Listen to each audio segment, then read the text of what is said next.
Om Sai, Shri Sai Satcharitra, Chapter 26.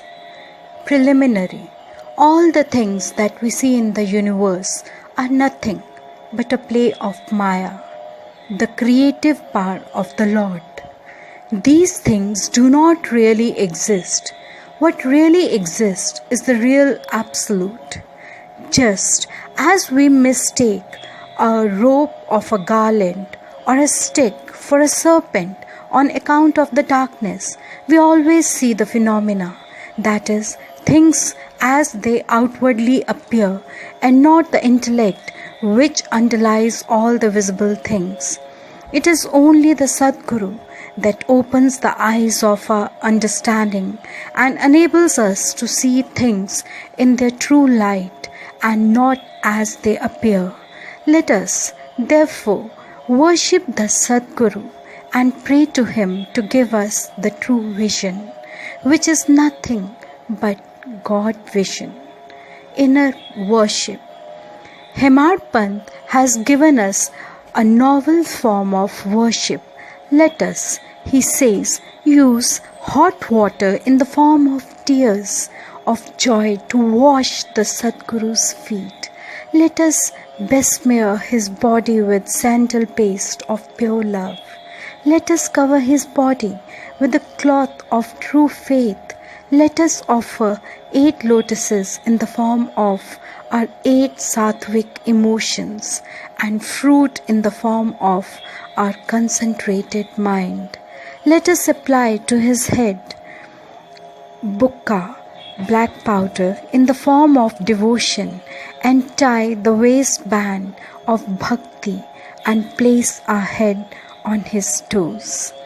After decorating the Sadguru with all jewelry in this way, let us offer our all to him and wave chamar of devotion to ward off heat. After such blissful worship, let us pray thus: introvert our mind, turn it inward. Give us discrimination between the unreal and the real, and non-attachment for all worldly things, and thus enable us to get self-realization. We surrender ourselves, body and soul. Make our eyes yours, so that we should never feel pleasure and pain. Control our body and mind as you will and wish. Let our mind get rest in your feet. Now, let us turn to the stories of this chapter. Bhakt Pant. Once it so happened that a devotee by name Pant, a disciple of another Sadguru, had the good fortune of visiting Shirdi. He had no mind to go to Shirdi, but man proposes one way and God disposes the other. He was travelling in a BB and CI railway train, where he met many friends and relations bound for Shirdi. They all asked him to accompany them, and he could not say no. They alighted at Bombay, while Pant got down at Virar. There he took the permission of his Sadguru for the Shirdi trip, and after arranging for the expenses, left with the party for Shirdi. They all reached the place in the morning and went to the masjid at about 11 a.m. Seeing the concourse of the devotees assembled for Baba's worship, they were all pleased, but Pant suddenly got a fit and fell senseless. They were all frightened. Still they tried their best to bring him to his senses. With Baba's grace and with pitchers of water which they poured over his head, he regained his consciousness and sat upright as if he was just awakened from sleep.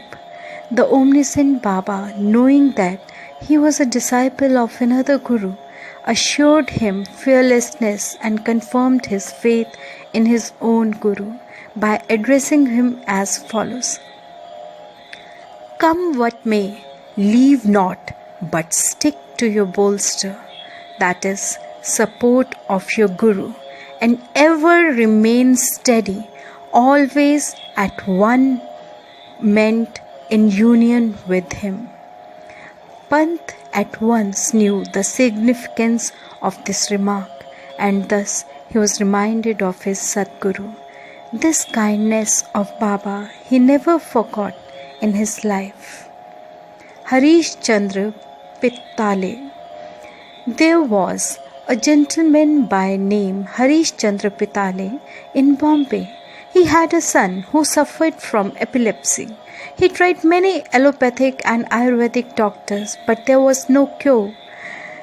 There remained only one way of remedy, that is, resorting to the saints. It has been stated in chapter 15 that Das Ganu, by his inimitable and splendid kirtans, spread the fame of Sai Baba in the Bombay Presidency.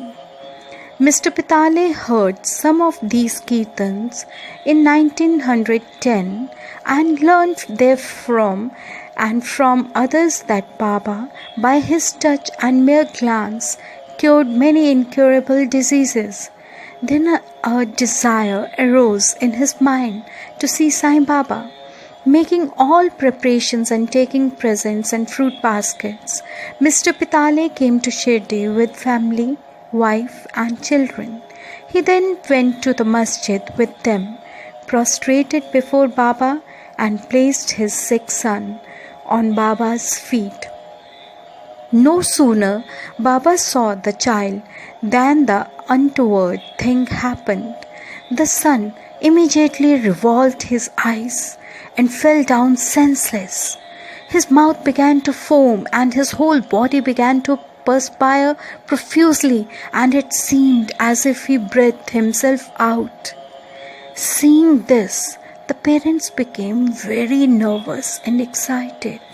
The boy used to get such fits very often, but this fit seemed to persist long. Tears began to flow ceaselessly from the mother's eyes, and she began to wail, crying that her condition was like that of a person who, being afraid of the robbers, ran into a house which collapsed on him, or like a cow fearing a tiger, ran into the hands of butcher, or like a traveller who, being tormented by the heat of sun, went to take refuge under a tree which fell upon him, or like a devout person going to worship into a temple which collapsed upon him. Then Baba comforted her, saying, "Do not wail like this. Wait a bit. Have patience. Take the boy to your lodging. He will come to his senses within half an hour." They did as directed by Baba and found that his words came true. As soon as he was taken into the wada, the boy recovered, and all the Pittale family, husband, wife, and others were very delighted, and all their doubts disappeared. Then Mr. Pittale came with his wife to see Baba and prostrated himself before him very humbly and respectfully, and sat shampooing his legs and mentally thanking Baba for his help.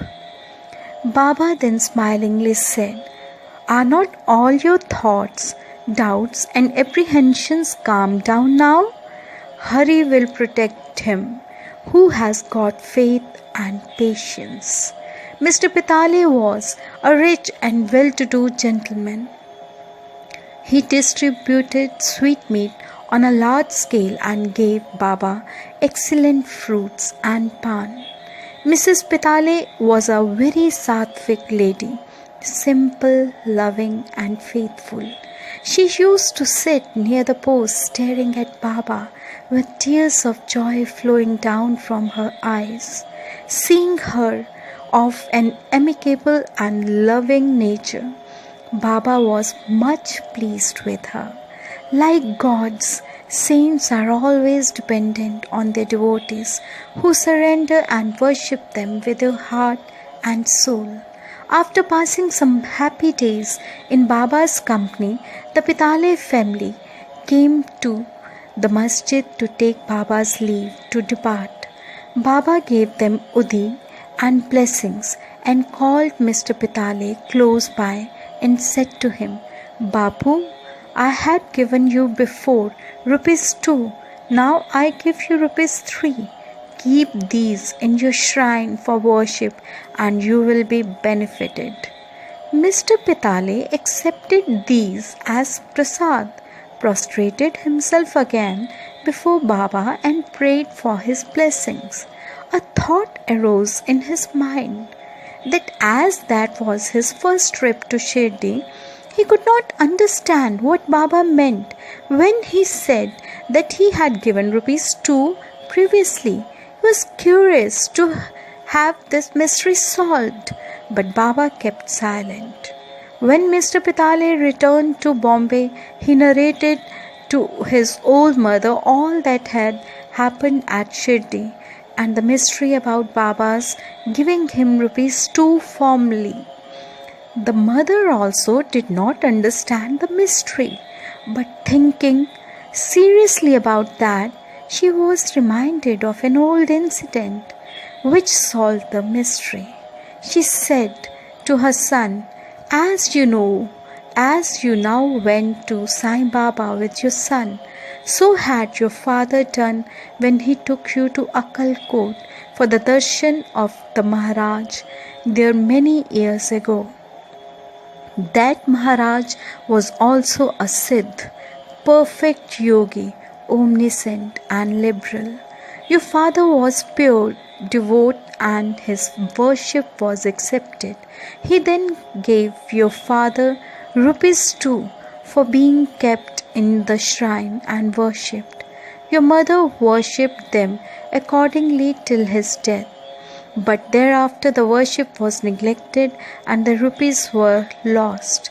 After some years, the memory of these ₹2 also disappeared, and now, as you are very fortunate, the Akkalkot Maharaj has appeared to you in the form of Sai Baba, just to remind you to your duties and worship, and to ward off all dangers. Now beware henceforth. Leave off all doubts and bad thoughts. Follow your ancestors and behave well. Go on worshipping the family gods and the rupees. Appraise properly and take pride in the blessings of the saints. Sai Samarth has kindly revived the spirit of bhakti in you. Cultivate it to your benefit. Hearing the remarks of the mother, Mr. Pitale was very much delighted. He came to know and was convinced about the all-pervasiveness of Baba and the significance of his darshan. From that time, he became very careful about his behavior. Mr. Ambedkar. Mr. Gopal Narayan Ambedkar of Pune was a devotee of Baba. He served for 10 years in Abkari department in the Thana district and in Jawhar state, from where he had to retire.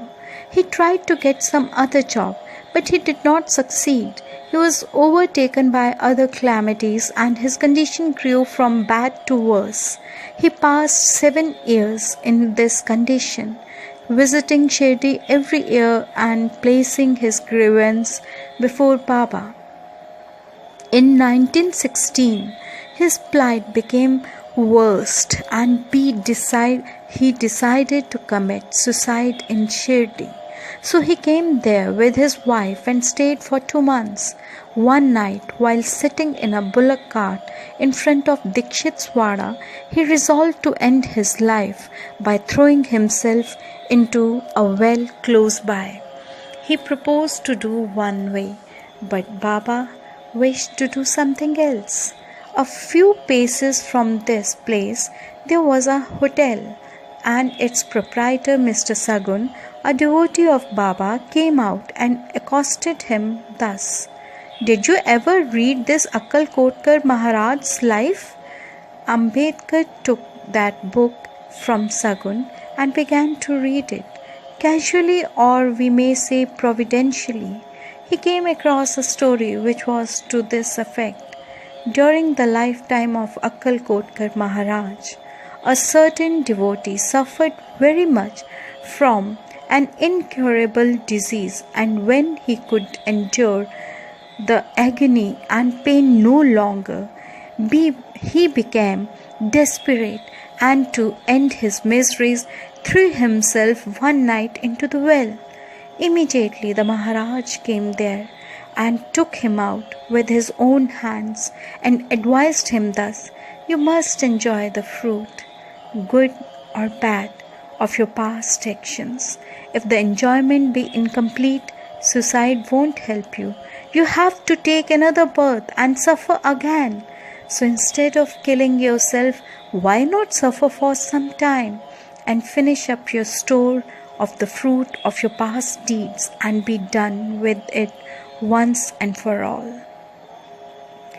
Reading this appropriate and timely story, Ambedkar was much surprised and moved. Had he not got Baba's hint through the story, he would have been no more. On seeing Baba's all-pervasiveness and benevolence, his faith in him was confirmed, and he became a staunch devotee. His father was a devotee of Akkalkot Maharaj, and Sai Baba wanted him to walk into his father's footsteps and continue his devotion to him. He then got Sai Baba's blessings, and his prospects began to improve. He studied astrology and gained proficiency in it, and thereby improved his lot. He was able to earn sufficient money and passed his afterlife in ease and comfort. Bow to Sri Sai. Peace be to all. Om Sai. Om Sai. Sri Sai Satcharitra, Chapter 26. Preliminary. All the things that we see in the universe are nothing